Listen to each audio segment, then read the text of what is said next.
The process of making a record is a very physical process, so the sound ends up being a very physical sound. Everything you hear is because a needle is running along grooves. Hey!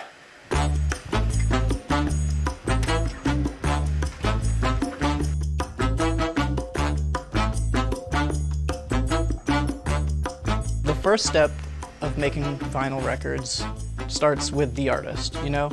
They write songs, compose tracks, they record them.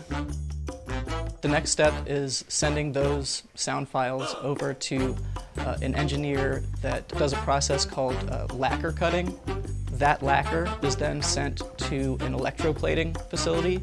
Basically, coat that lacquer in metal, put it in a chemical bath with nickel, run electricity through it, and what that does is that creates what we call plates or stampers. Those are essentially the inverse image of a record. We put those on a press. We get a PVC compound that's made especially for vinyl records. So we take pellets of that PVC, we put them in our machines. They go through an extruder which heats them up very slowly to about 275 or 300 degrees. It's put into the press.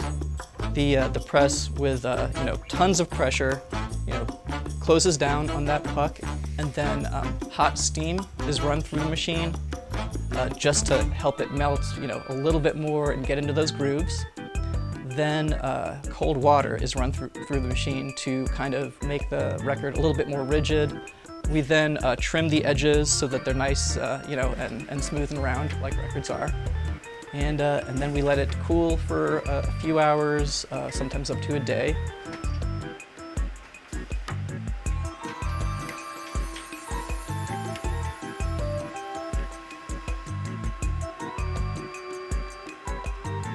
Then we just, visually inspect them, listen to them, make sure the quality is good, put them in a sleeve, put that sleeve in a jacket, shrink wrap it, and then we send it out.